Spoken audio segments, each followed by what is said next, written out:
না ମୁଁ ତମ ପାଖରେ ରହିବି। ଚିନ୍ତାମଣି ବେଶୀ ଆଜ୍ଞା ତଟସ୍ଥ ହେଲା କହିଲା ଆରେ ଇଏ ହଉଛନ୍ତି ପୁରୁଷ ଜାତି ମୁଁ ହଉଛି ସ୍ତ୍ରୀ ନାରୀ ଜାତି ହେଲେ ପୁରୁଷ ପାଖରେ ସ୍ତ୍ରୀ ରହିବାଟା ବହୁତ ଦୁଃଖର କଥା ହେଲେ ଇଏ ମୋ ପାଖରେ ରହିବାକୁ କହିଲେଣି କହିଲେ ମୋ ପାଖରେ କାହିଁକି ରହିବ ନା ହଁ ମୁଁ ତମ ପାଖରେ ରହିବି ତୁମ ପାଖରେ ରହିଲେ ମୋର ଏ ପିଣ୍ଡ ଉଦ୍ଧାର ହେବ। ଚିନ୍ତାମଣି ବେଶ୍ୟା କହିଲା ସେମିତି ନୁହଁ ତମେ ଯଦି ମୋ ପାଖରେ ରହିବ ତାହେଲେ କେତୋଟା ସର୍ତ୍ତ ମାନିବାକୁ ପଡିବ କେତୋଟା କଥା ମୋର ମାନିବାକୁ ପଡିବ। ଚିନ୍ତାମଣି ବେଶ୍ୟା ଯେତେବେଳେ କହିଲା ବିଲମଙ୍ଗଳ କହିଲା ତମର ସର୍ତ୍ତ କଣ? ଚିନ୍ତାମଣି ବେଶ୍ୟା କହିଲା ବେଶ୍ୟା ମାନଙ୍କର କଥା ଆଗେ ଜାଣିଥିବ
ମୋ ପାଖରେ ଧନ ସମ୍ପତ୍ତି ନାହିଁ ମୋ ପାଖରେ ବହୁତ ଗୁଡିଏ ଧନ ସମ୍ପତ୍ତି ଅଛି ମୋ ବାପାର ଅନେକ ଧନ ସମ୍ପଦ ସୁବର୍ଣ୍ଣ ଅଳଙ୍କାରରେ ମଣ୍ଡିତ କରିଦେବି ତୁ ଖାଲି ଆଶ୍ରୟ ଦିଏ ତୋ ପାଖରେ ମୁଁ ରହିବା ପାଇଁ ତମ ପାଖରେ ମୁଁ ତ ରହିବି ନା ଏ ସୁବର୍ଣ୍ଣ ଅଳଙ୍କାର ମଣ୍ଡିତ କରିଦେବି ଭାବନି କିଛି ବିଲମଙ୍ଗଳ ରହିଗଲା ଆଜ୍ଞା ଚିନ୍ତାମଣି ବେଶ୍ୟା ନିକଟ ଏଣେ ପିଲାମାନେ ଚାଲିଲେ ଘରକୁ ଯିବା ସମୟରେ ଜୟମଙ୍ଗଳ ପିଲାମାନଙ୍କୁ ଦେଖି କହିଲା ଆରେ ପିଲାମାନେ ତମେ ତ ଆସିଲ ମୋର ବିଲମଙ୍ଗଳ କାହିଁ?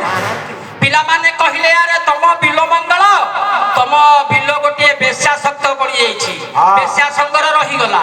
ଚିନ୍ତାମଣି ବେଶ୍ୟା ନୃତ୍ୟ କରୁଥିଲା ସେଟା ଗୋଟେ ବେଶ୍ୟା ହେଲେ ତାରି ନିକଟ ରହିଲା ଯେତେ ଆମେ ଡାକିଲୁ ସେ ଶୁଣିଲାନି।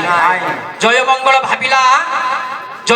ଭାବିଲା ପିଲାଟା ଅବାଟକୁ ଚାଲି ଯାଇଛି ଯୌବନ ସମୟରେ ପଦାର୍ପଣ କରିଛି ତ ତେଣୁ ପିଲାଟା ଅବାଟକୁ ଚାଲି ଯାଇଛି ପିଲାଟାକୁ ବାଟକୁ ଆଣିବାକୁ ପଡିବ ବାଟକୁ ଆଣିବାକୁ ହେଲେ ତାକୁ ବିବାହ କରିବାକୁ ପଡିବ। ଜୟମଙ୍ଗଳ ବୁଲି ବୁଲି ସେଇ ବ୍ରାହ୍ମଣ ଗ୍ରାମରେ ଗୋଟିଏ ଝିଅ ପ୍ରସ୍ତାବ କଲା ଝିଅଟି ନାମ ହେଲା ବାସନ୍ତୀ ବାସନ୍ତୀକୁ ଯେତେବେଳେ ଧରିକି ଆଣିଲା ବିବାହ ସମାପନ କରିଦେଲା ଜୟମଙ୍ଗଳ ବିଲମଙ୍ଗଳକୁ ଡାକି ଆଣି ବିଲମଙ୍ଗଳ ଆଜ୍ଞା ସେଇ ବାସନ୍ତୀ ନିକଟରେ ରହିଲାନି ସେଇଦିନ ବିବାହ ଶେଷ କାର୍ଯ୍ୟରେ ଚାଲିଗଲା ସେଇ ଚିନ୍ତାମଣି ନିକଟକୁ।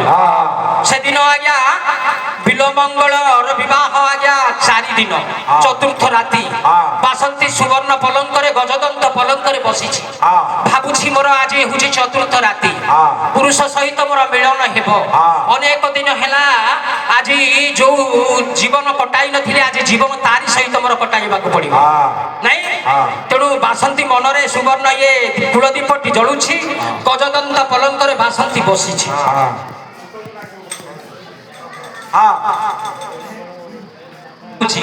ବାଳା ବିଚାରନ୍ତେ ପରାଣ ପତି କି ଭଳି ଦେବୀ ପିରତି କି ଭଳି ଦେବୀ ପିରତି ଆରେ ବାଳା କି ଭଳି ଦେବୀ ପିରତି ଆଜ୍ଞା ଗଜଦନ୍ତ ପଲଙ୍କରେ ସୁଜାତା ବସିଛି ମନରେ ଅନେକ ଭାବୁଛି କୁଳଦୀପଟି ଜଳୁଛି ଭାବୁଛି ସୁଜାତା ବାଳା ବିଚାରନ୍ତେ ପରାଣ ପତି କି ଭଳି ଦେବୀ ପିରତି କି ଭଳି ଦେବୀ ପିରତି ଆରେ ବାଳା କି ଭଳି ଦେବୀ ପିରତି ଦେଖିଲେ ମୋହର ଜାନୁ ଯୌବନ ଦେଖିଲେ ମୋହର ଜାନୁ ଯୌବନ କି ଖେବ ରାତିଟା ଆଜି ଯେ ଭାବି ଦୀପ ଜାଳନ୍ତା ସେ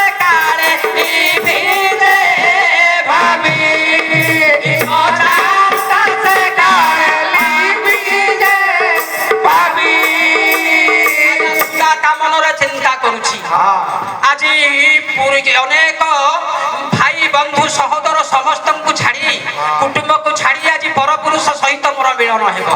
ଏ ମା ମୁଁ ଯଦି ଯେତେବେଳେ ପରପୁରୁଷ ସହିତ ମୋର ଆତ୍ମା ସହିତ ଆତ୍ମା ମିଶିଯିବ ସେତେବେଳେ ମତେ ବହୁତ ଲାଜ ଲାଗିବ ଲୋ ମା। ତେଣୁ ପ୍ରେମଦାନ ଦେବା ପୂର୍ବରୁ ଏ ଦୀପଟା ଯଦି ଲିଭି ଯାଆନ୍ତା ତାতে କି ଅନ୍ଧାର ହେଇଯାନ୍ତା ମତେ ଆଉ ଲାଜ ଲାଗନ୍ତାନି। এই কথা ভাবি আজ গজদন্ত পলঙ্করে সুজাতা বসিছি। প্রথম প্রহর রে বিলমঙ্গল আসিলানি। দ্বিতীয় প্রহর যেতেবেলে দ্বিতীয় প্রহরে বিলমঙ্গল আসি গৃহরে পৌঁছিলা দেখিলা কবাটটি খোলা ଅଛି। কবাট গৃহ মধ্যে যেতেবেলে বসিলা সুজাতা আসি আজ্ঞা স্বামীঙ্কর পাদକୁ ধরি প্রণাম কলা। বিলমঙ্গল কহিলা সুজাতা ମୁଁ ଜାଣିଛି ତୁମେ ଏ ଘରର କୁଳବତୁ ହୋଇପାର କିନ୍ତୁ ତମେ ନାରୀର ସମ୍ମାନ ତମେ ସ୍ତ୍ରୀର ସମ୍ମାନ ପାଇପାରିବ ନାହିଁ। ସୁଜାତା କହିଲା କାହିଁକି? କହିଲା ତମକୁ ଭଲ ପାଇବା ପୂର୍ବରୁ ଏ କୃଷ୍ଣାବେଣୀ ନଦୀ ନିକଟରେ ଗୋଟିଏ ଚିନ୍ତାମଣି ତା ନାଁ ହଉଛି ଚିନ୍ତାମଣି। ଏ ମନ ପ୍ରାଣ ସବୁ ଯାକ ମୁଁ ତାକୁ ଅର୍ପଣ କରିଦେଇଛି। ତଟସ୍ଥ ହେଲା ଆଜି ସୁଜାତା କହିଲା ଚରଣ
আজি বন্ধু সহোদর ভাই মানুষ নেই মু সমস্ত ছাড়ি যাই আজ তোমার পদতলে আশ্রয় নেইছি।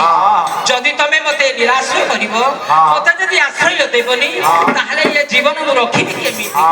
তরু বিনা লতা কাহু বঞ্চি কি পারিবা। তরু বিনা লতা কাহু বঞ্চি কি পারিবা। ভূমিরে লটি সাথী কিলা যে মরিব কি করিবি গো কে মন্তে জীবন মু ধরিবি গো কে মন্তে জীবন মু ধরিবি গো কে মন্তে জীবন মু ধরিবি গো। বিলমঙ্গল সুজাতা কথা আজ্ঞা মানিলানি পদাঘাত করি দেই চালিগলা সেই চিন্তামণি নিকট। সুজাতা আজ ঘর ভিতরে বসি কান্দুছি স্বামী মতে ସବୁଦିନ ପାଇଁ ଛାଡ଼ି ଦେଇ ଚାଲିଗଲା। ଏ ସୁଜାତାର କରୁଣ କ୍ରନ୍ଦନ ବାଜିଲା ଜୟମଙ୍ଗଳର ତୃତୀୟ ପ୍ରହର ସମୟ। ଯେତେବେଳେ ଜୟମଙ୍ଗଳର କର୍ଣ୍ଣରେ ବାଜିଲା ଜୟମଙ୍ଗଳ ଆସି ପହଞ୍ଚିଗଲା ସୁଜାତା ନିକଟରେ ବହୁ ନିକଟରେ। କହିଲା ଏ ମା କାହିଁ କାନ୍ଦୁଛୁ? ସରିଗଲା ମୋ ସୁଜାତା କାନ୍ଦୁଛି। ବାପା ଯାହା ସହିତ ବିବାହ ଦେଇଥିଲ ସବୁଦିନ ପାଇଁ ସେ ପଦାଘାତ କରି ଚାଲିଗଲେ। ସରିଗଲା ମୋ ସଂସାର